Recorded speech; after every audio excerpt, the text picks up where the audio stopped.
I'm very well, thank you. You're looking very well. Thank you, you too. Thanks for having me. So congratulations on the new book. Oh, great, yes. So tell me all about it. Well, the book is called Falling in Love with Your Job, How to Create More Excitement and Fulfillment in Your Career. And it's for people who either want to re-engage with the current career or find a new one that inspires them more. Okay. And who is the book for specifically? A wide range of people. It could be the person who just wants to increase their job satisfaction in their current job. It could be a person who's looking for a new job or goes through a career transition. Okay. Somebody who wants to become better at motivating their employees. Or maybe somebody who wants to review their life, what purpose they want to give their life and how their job and career fits into all of this. Okay, there are though a lot of career coaching books out there. Yes. How does yours differ? Well, in my book, I have a very strong focus on our own responsibility for our job satisfaction. Lots of people regard job satisfaction as something that is given to them by their employer. I focus on what we need to do and our responsibility for feeling fulfilled in our job. And that starts by making sure that we are in a job that we actually care about and where we do things that matter to us in life. And then to manage ourselves effectively at work in terms of time management, communication, conflict resolution, and making sure that we always have inspiring challenges. Okay. So a lot of the responsibility is on the actual employee. Does the employer have a role in this? Yes, of course, the employer has a role too. The employer can in fact do a lot to assist their staff in increasing the job satisfaction. First of all, making sure that they recruit people who actually value what they have to do, assist them in establishing how what they have to do at work is related to what matters to them in life, giving them inspiring challenges, developing them, creating a safe environment, a fun environment, so loads of things that they can do. But at the end of the day, no matter what an employer does, they won't be able to motivate a member of staff who simply doesn't care for their job. And in my corporate experience, I've seen loads of people who complain about their job, who don't really want to be there. And you can't really motivate those people. It starts with yourself. Okay. So falling in love with your job, is it really possible? Does anyone actually love their job? I know a lot of people who love their job. Good. Admittedly, I know more people who do not love their job. And that's really a shame. That's a wasted opportunity. I mean, lots of people tell me, oh, it's not really possible to love your job. Nobody loves their job. After a while, it becomes boring, repetitive, and so the idea of a fulfilling job is just a fantasy. Well, I don't buy that. And when people ask that question, I try to reframe it by asking them, well, what could you do to make your job more fulfilling, more inspiring? And I take it one person at a time.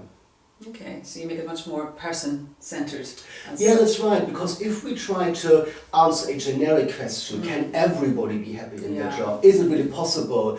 We are kind of deflecting from the real issue. We're trying to come up with an answer that is right in each and every case. I actually think it can be true in each and every case, but it's an academic question. When I have a client, the only question that interests me is how can that person increase their job satisfaction? Okay. The book, it is particularly different from anything else on the market. But one of your chapters is particularly interesting, and it's called "Ditch Your Work-Life Balance." Are you serious about this? Absolutely. Okay. I mean, it's a little bit tongue-in-cheek. But what I mean is, when we talk about a work-life balance, we basically say that work is not part of life. Okay. Well, we work about 90,000 hours in our life. That's about 10 years. If that's not life, what is it? Do we really want work just to be a means to living and then we postpone the living to the few hours after work when we're too exhausted to anything else but to collapse in front of the TV? I invite my readers not to, and to find a way where what they do at work can become an inspiring part of their life rather than something outside of life. Okay. So I know that you actually were a lawyer. What brought about the desire to change and retrain as a coach? Well, you see, personal growth has always been my interest. Even as a teenager, I already went to the local library and got books about personal growth, psychology, meditation, yoga, all that kind of stuff. But when it then came to choosing a career, I did the sensible thing. I was like many young men, or women actually, who don't know what they really want when they have to start a career. It's just so early in life. How can we know? And if we don't know what we value, what we want to do, we normally adopt the values of people around us. I had lots of lawyers in my life, in my family, and also society communicated to me that the law is a reputable profession with security, status, good salary, and that's what I did. It seemed the sensible choice. So are most of your clients now lawyers? Not just lawyers, they are professionals or employees from all range, for all sorts of sides. I had everything from somebody working in a restaurant to people running their own business or being directors in a large corporation. It's really a broad spectrum. Okay. And when you say coaching, I mean, how does that really differ from traditional therapy or mentoring? That's a good question. If you take the traditional definition, then therapy focuses mainly on the past. It deals with emotional issues in the past, and you talk it through with your therapist to resolve them. In coaching, we mainly look at the future. The client comes with a goal that they want to achieve in the future. They want to move forward, and we help them getting there. This may sometimes involve going back into the past, but it's not the main focus. Having said this, the boundaries are really getting blurred, and it depends on the therapy style and the coaching. There's a lot of overlap now. Okay. So really, a lot of people say friends and family fulfill that role in lots of people's lives. Why would we pay for coaching? Well, it's great if you have people in your family and your circle of friends who you can talk to about these things. There's just a little bit of, there's a caveat to that, because the people who are around you, they're in the story of your life. They're not really unbiased. And particular parents have particular desires for their children. They want them to live a certain life, and it's often through lenses of their life experience and their values. And that is not necessarily what the person wants. So when you are with a coach, you have somebody who is completely unbiased, who keeps their own experience and their own values out, and provides a space where the client can explore what is true to them and what is important to them, and then create their own solutions for their life. Okay. So you're not only a living coach, but you call yourself the Masterful Living Coach. Yes, I do. What exactly does that mean?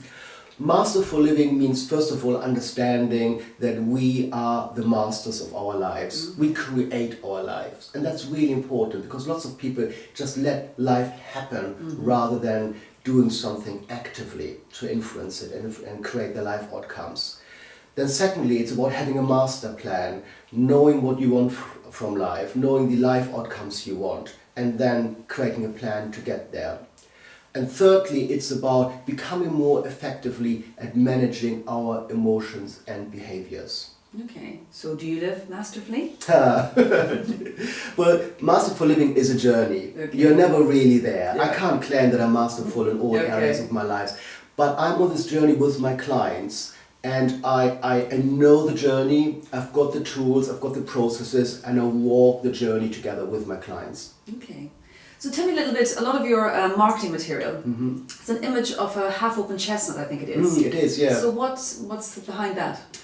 It's a really important image for me. I used to be very ill for 2 years, and when I came out of this period and I was strong enough to go to a park for the first time, I experienced nature with a completely new intensity.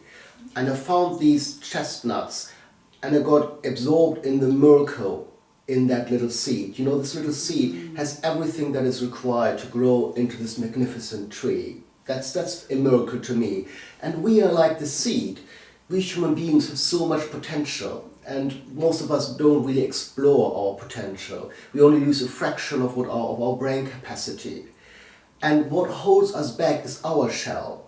Like the seed in this image has the spiky shell that prevents us from being eaten by animals, we have a shell too.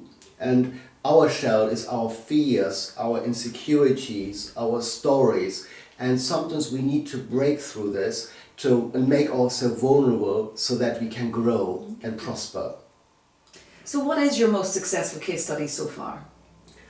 That's actually a difficult question because success is so relative and it means something very different for each client. So I had clients who, for them, it was a great success that they just became satisfied with what they already have, accepting and appreciating and being grateful. And that was really huge for them.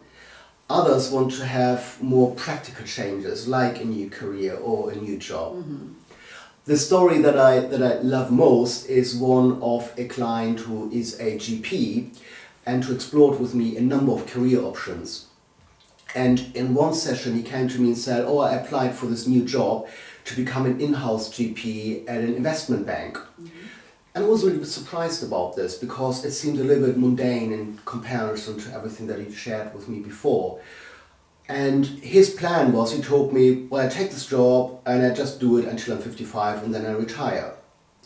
Well, that's always an interesting thing when people say this, I do this until I retire, because the next question is then, so what are you going to do when you retire? And I asked him that question, so 55, what are you going to do then?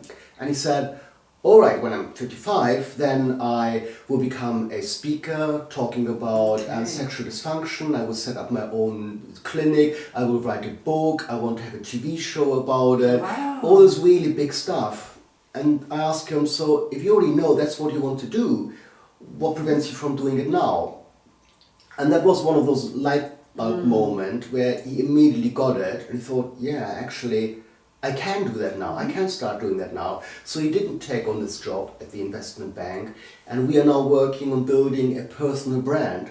He set up his own sexual health clinic. He started writing a book. He's building up a social media presence, and I'm really excited for him and looking forward to seeing how he grows in that new role. Wow, certainly. So does everyone that you work with tend to leave their career?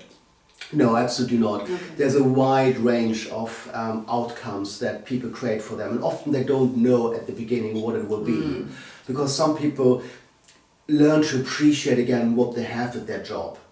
They acknowledge that actually, for example, they appreciate the security that they have in their life, and that's important to them, or they appreciate that it enables them to have more time for their kids, but they had this idea that they should be more than they do at the moment.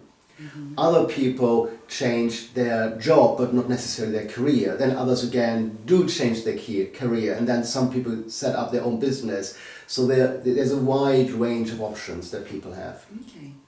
So life's clearly very exciting for you at the moment. It is, yeah. What's in store for you next? Well, I'm particularly interested in doing more work with those people who want to set up their own business. Okay. I'm also trained as a small business coach. And I think it's just fascinating if people have an idea to create something completely new. It's almost a little bit playful for me. It reminds me of playing with Lego when I was a child. You build something new. And I love talking business with them, and I find it really inspiring. Okay, and I know it's difficult to be generic about these things, but is there one piece of advice that you could give your clients? Yeah, absolutely. It's really at the core of what I teach my clients. And that is to understand what you value most in life. It's such a simple question, but very few people actually know that. And the reason why that is important is, if we align our life to the things that are at the top of our values hierarchy, then we are in our natural flow, the state where we are most productive with the least amount of energy. Life becomes inspiring, and it energizes us. We do the things that we love doing anyway. On the other hand, if we live a life that is aligned to other people's values, for example, what our parents wanted us to do, our religion, our friends, the society, the media, entertainment industry, they all bombard us with notions of how we should live our life. And sometimes that's also what we want, but very often it creates this should thing. I should be that person. And if we don't free ourselves from that, we are at risk of living a life according to somebody else's values. And that is heavy, that is draining, that can be frustrating. Indeed. Well, good luck with everything. Thank you. I'm very much looking forward to hearing how your journey continues. And good luck with the success of the book, which I'm sure is going to be absolutely amazing. Thank you very much, Miriam. Take care. Bye-bye.